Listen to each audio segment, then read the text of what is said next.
Merhaba dostlar, ben Ozan. Benden çok beklenen seriyle beraberiz. Şu anda gerçekten uygun fiyatlı ve uzun ömürlü bir tablet istiyorsak en mantıklı aralık yani 10.000 ile 15.000 bandındaki en iyi tabletleri inceleyeceğiz. Baştan belirteyim, bu videoda her zamanki gibi herhangi bir sponsorluk yok. Yani benim almayacağım, önermediğim hiçbir tablet bu listede olmayacak. Sizce bu seri daha yüksek bütçeler içinde gelsin mi? Gelsin diyorsanız videoyu beğenmeyi ve abone olup bildirimleri açmayı unutmayın. Serinin devamı tamamen size bağlı ve tablet alırken nereden aldığımıza ve satıcılara da dikkat etmemiz gerekiyor. Bu tabletlerin hepsinin en ucuz ve güvenilir satın alma linkleri açıklama ve yorumlarda olacak. Oradan rahatlıkla alabilirsin. Şimdi 10.000 TL'ye alınabilecek en mantıklı tabletimize başlayalım. Yani Xiaomi'nin Poco Pad'i önümüze çıkıyor. 12.1 inç Full HD Plus 249 ppi piksel yoğunluğuna sahip ve 120 Hz tazeleme ile de birlikte geliyor. Ekranda renkler, canlılık, kontrast oranı, fiyatını oranla da düşündüğümde hiç fena değil ve bu ekran DCI-P3 renk uzayı ve Dolby Vision gibi üst düzey teknolojilerle de beraber geliyor. Ayrıyeten 600 nit maksimum parlaklığa sahip. Ekran yönünde dolu dolu bir cihaz. Donanım tarafında Snapdragon'ın orta segmentteki en başarılı işlemcilerinden yani 7S Gen 2'yi görüyoruz. 8 GB RAM, 256 GB depolama bu sisteme eşlik ediyor. Oyunlarda da düşük orta grafiklerde 60 FPS'i rahatlıkla alabiliyoruz. 10.000 mAh batarya ve 33 Watt hızlı şarj desteğine sahip ve kutu içeriğinden bu adaptörde çıkıyor ki donanım açısından fiyatına oranla en iyi iki cihazdan biri. Ayrıca bu tabletin Redmi Pad versiyonu da var. Yani nasıl anlamadım dediğinizi duyar gibiyim. Çünkü Poco Pad ile Redmi Pad Pro aynı cihazlar. Aradaki tek fark Redmi ile Poco logosu. Arayüz, ekran, kamera, donanım her şeyiyle aynı. Şu an fiyatlar aynı ama bazen değişebiliyor. Hangisi daha uygunsa onu alın. İkisinin de bağlantıları aşağıda olacak. Üçüncü sırada yine bu aralıkta alabileceğim en iyi performans ve en uzun ömürlü tableti istiyorum diyorsanız iPad 9 çok mantıklı. 10.2 inç 2K'nın üzerinde çözünürlüğü ve True Tone desteğiyle renk doygunluğu, görsel deneyim anlamında bu fiyatlardaki en iyi tablet. Bana sorarsanız iPad 9'un da en önemli avantajı A13 Bionic ile beraber gelmesi. Burada yapay zeka destekli ve oldukça performanslı bir işlemciden bahsediyorum. A13 Bionic oldukça güçlü bir işlemci. Açıkçası bu tableti aldığınızda en az 5-6 yıl sorunsuzca kullanabilirsiniz. Çünkü iPad'ler iPhone'lardan da çok daha uzun ömürlü. iPhone 6s işlemcili iPad 5. nesil bile hala güncellemeleri almaya devam ediyor. Yani iPad 9 en az iPadOS 21'e kadar güncellemeleri almaya devam edecek. Oyunlarda da en yüksek ayarlarda hiçbir kasma, donma olmadan rahat bir şekilde oynayabiliyoruz. Batarya ömrü de ortalama bir kullanımda 2-3 günde bir şarj edebiliyoruz. 3 GB RAM burada kesinlikle sizi şaşırtmasın. Çünkü iOS ekosisteminde 3 GB RAM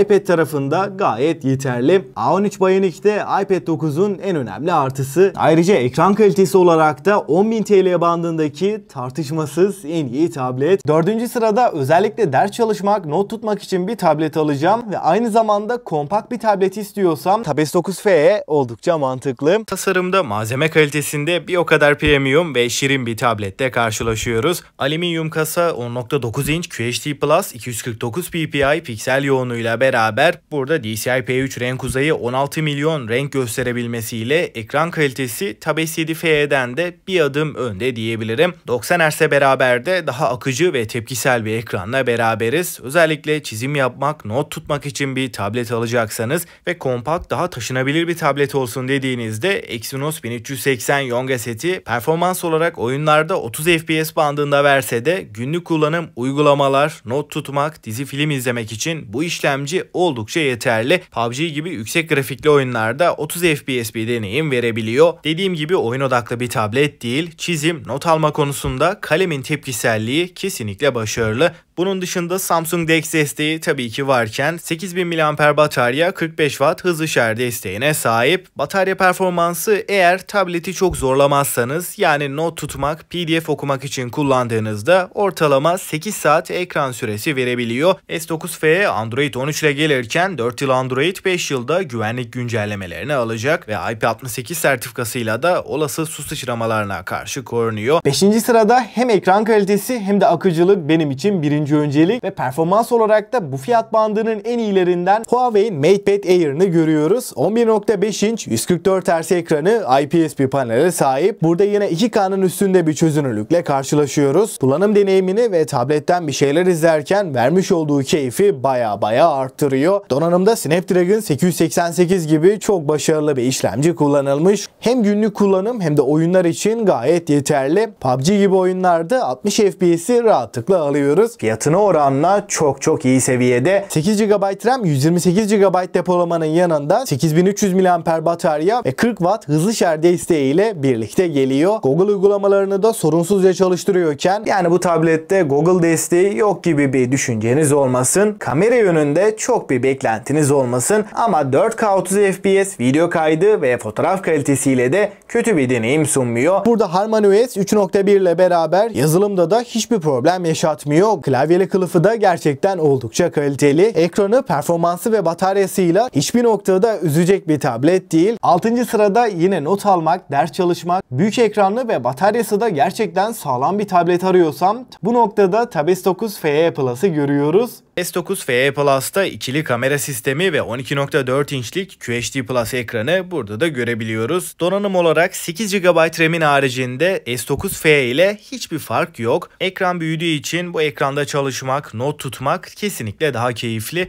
Bunun dışında batarya performansı da S9 FE'ye oranla ekran süresi olarak ortalamada 2 saat daha fazla diyebilirim. Büyük ekranlı dizi film izlemek, ders çalışmak için bir tablet arıyorsanız en mantıklı tercihlerden biri. 4 yıl Android, 5 yıl güvenlik güncellemesini bu tablette de görebiliyoruz. Ve son sırada ders çalışmak, oyun oynamak genel deneyimiyle düşündüğümde 15.000 bütçeyle benim favorilerimden iPad 10'u görüyoruz. 10.9 inç QHD Plus Retina IPS bir panelle gelirken iPad 9'dan en önemli artısı çerçevesiz tasarımı. Donanım kısmında 5 nanometre A14 Bionic ile gelirken 4 GB RAM, 64 ve 256 GB olarak iki farklı depolamayı görüyoruz. Ve iPad 10'u listenin ilk iki cihazından ayıran en önemli detay kesinlikle performans. Çünkü zaten PUBG'de, Call of Duty Mobile'de oyun adeta akıyor. Normalde bu tablet 120 FPS'i de destekleyebilecek bir cihaz. Ancak burada ister 90 ister 200 FPS versin. Ekranımız 60 Hz olduğu için deneyim olarak bize bir katkısı olmayacak. O yüzden ayarlarda 90'da 120 FPS'te yok. Ama oyunlarda ben hiçbir şekilde FPS drop'u nadir bile olsa kasma donma yaşamak istemiyorum diyorsanız iPad 10 şu anki fiyatıyla 15-20 bin bandının alınabilecek en mantıklı tabletlerinden biri. Dostlar, şimdi son bir değerlendirme yapıp favorilerimden bahsedeyim. Eğer bütçem 10.000-12.000 bandında ve bu fiyat bandında hem donanım hem ekran kalitesi